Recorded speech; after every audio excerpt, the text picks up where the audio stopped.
بسم اللہ الرحمن الرحیم صلی علی محمد عبدک و رسولک المؤمنین والمؤمنات والمسلمین والمسلمات۔ اہتمام مغفرت کی ضرورت یہ حقوق والدین سے چل رہا ہے اور ان کی خدمت والدین۔ عام مغفرت کے لیے تو توابین آئے ہے اور والدین کے حق میں جو تھوڑی بہت کوتاہی بھی ہو تو اس کے لیے اوابین آئے ہیں۔ تو اس کی تفصیل حضرت بچا چکے ہیں۔ عقلاً ادب و تعظیم کی صفت موجود ہو اور ظاہر میں کسی وقت غلطی سے سختی ہو جائے تو اس پر مواخذہ نہ ہوگا، یہ اوابین کی وہ تھی۔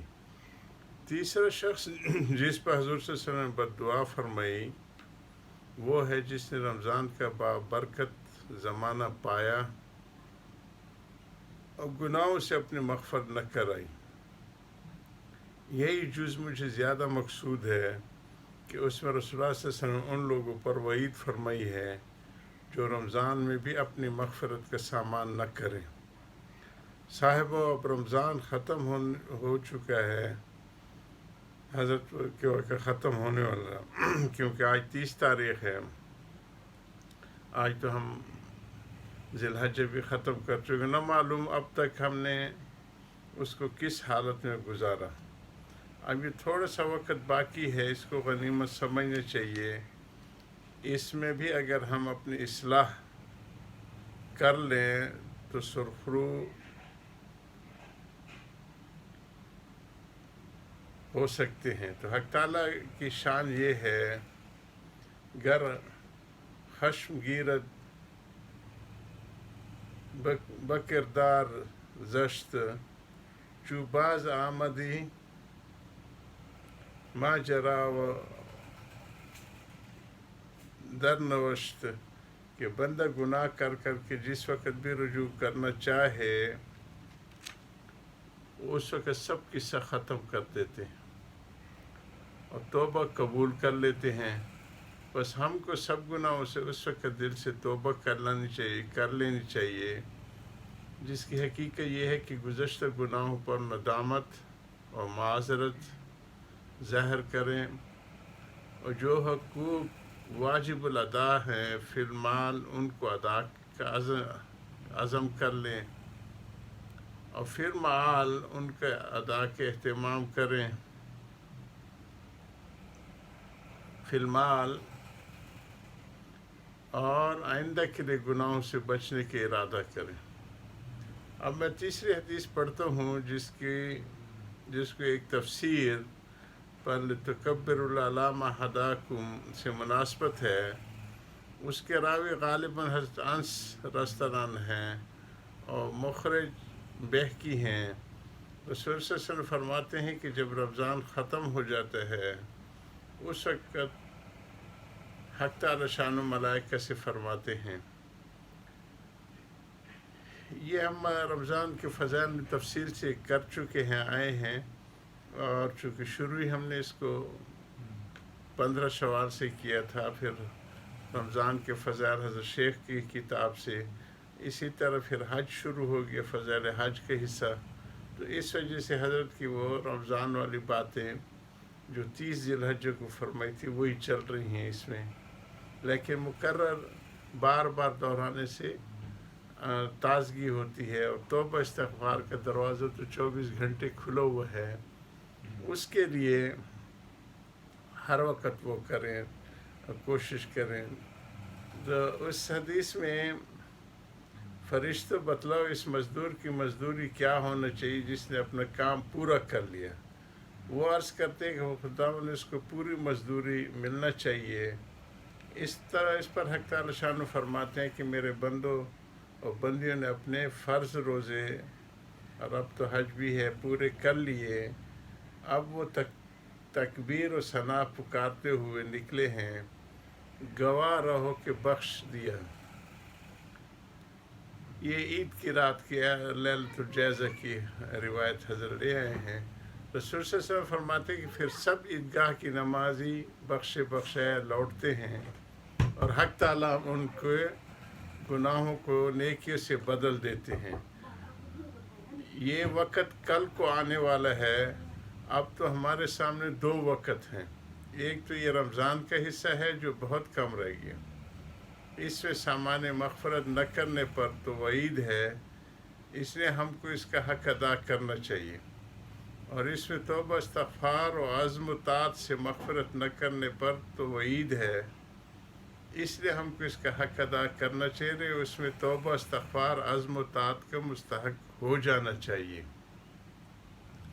اور دوسرا وقت کل آنے والا ہے، اس میں بھی دعائے مغفرت کرنا اور مذلت اور خلوص کی ایسی حالت بنانا چاہیے جس سے اجر کامل کا مستحق ہو جائے.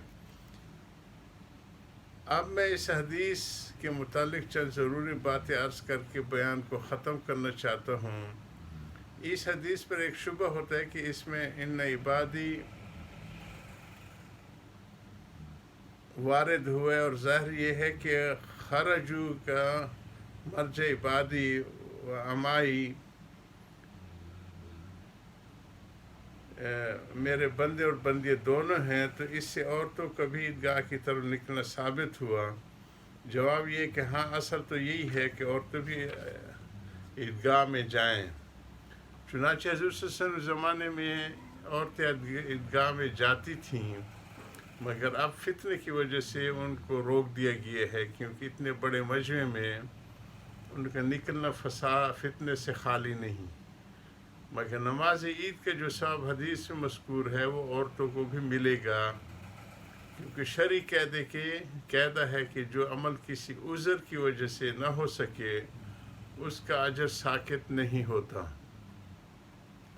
دوسرا اشکال یہ ہے کہ یہ لفظ خرجو وارد ہے، جس سے معلوم ہوتا ہے کہ عید کی نماز شہر سے باہر ہونا چاہیے، شہر کے اندر نہ ہونا چاہیے. تو اب جو لوگ شہر کے اندر عید کی نمازیں پڑھتے ہیں، کیا ان کے لیے یہ فضیلت نہ ہوگی؟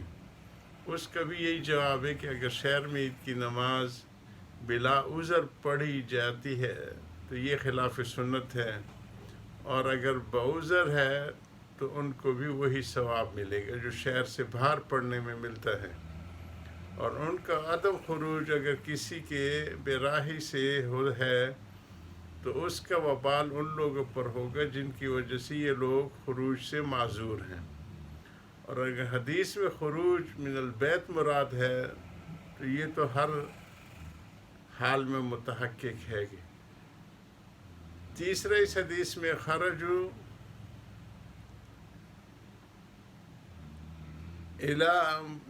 سے یہ بھی معلوم ہوتا ہے کہ ذکر بالجہر بلا کرایہ مشروع ہے. اس میں تفصیل ہے، وہ یہ کہ ایک تو ذکر کا جہر ہے اور ایک ذکر کی اذان ہے. تو جہر ذکر کا ثبوت تو حدیث میں ہے، مگر ذکر کی اذان کا کہیں ثبوت نہیں ہے کہ بہت اونچی آواز سے.